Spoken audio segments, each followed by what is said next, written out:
Hello guys! இன்றைக்கி நம்ம சேனலில் என்ன ரெசிபி பார்க்க போகிறோன்னா தேங்காய் பர்ஃபி ரெசிபி தான் பார்க்க போகிறோம். அதுக்கு முன்னாடி சேனல் இன்னும் சப்ஸ்கிரைப் பண்ணலைன்னா சப்ஸ்கிரைப் பண்ணிக்கோங்க. வாங்க வீடியோக்குள்ளே போகலாம். ஃபஸ்ட்டு உங்களுக்கு தேவையான அளவுக்கு தேங்காய் எடுத்து வச்சுக்கோங்க. அதனால் கட் பண்ணிவிட்டு அந்த ப்ரௌன் ஸ்கின்னை ரிமூவ் பண்ணிவிடுங்க.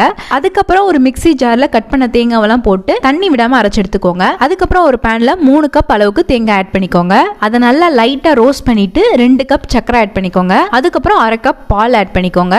சுகர் நல்லா டிசால்வ் ஆன பின்னாடி 1/2 டீஸ்பூன் ஏலக்காய் தட்டி ஆட் பண்ணிக்கோங்க. 1 டீஸ்பூன் நெய் ஆட் பண்ணிக்கோங்க. இதெல்லாம் கிண்டி விட்டுட்டு இறக்கிடுங்க. அதுக்கப்புறம் நெய்ல ரோஸ்ட் பண்ண முந்திரி ஆட் பண்ணிக்கோங்க. அதுக்கப்புறம் ஒரு பிளேட் இல்ல ட்ரேல கீ கிரீஸ் பண்ணி விட்டுக்கோங்க. நம்ம ரெடி பண்ணி வச்சிருக்க தேங்காய் பர்ஃபியை அப்படியே இதுல கொட்டிக்கோங்க. கொட்டிட்டு நல்லா லெவல் பண்ணி விட்டுக்கோங்க. உங்களுக்கு நட்ஸ் வேணும்னா மேலே ஆட் பண்ணிக்கோங்க. ஒரு 10 மினிட்ஸ் அப்படியே விட்டுருங்க. அதுக்கப்புறம் சின்ன சின்ன பீசஸா கட் பண்ணி எடுத்துக்கோங்க. அவ்வளவுதான், ரொம்பவே ஈஸியான சிம்பிளான தேங்காய் பர்ஃபி ரெடி ஆயிருச்சு. இந்த ரெசிபி பிடிச்சிருந்தா லைக் பண்ணுங்க, ஷேர் பண்ணுங்க, கமெண்ட் பண்ணுங்க, மறக்காம சேனலை சப்ஸ்கிரைப் பண்ணுங்க.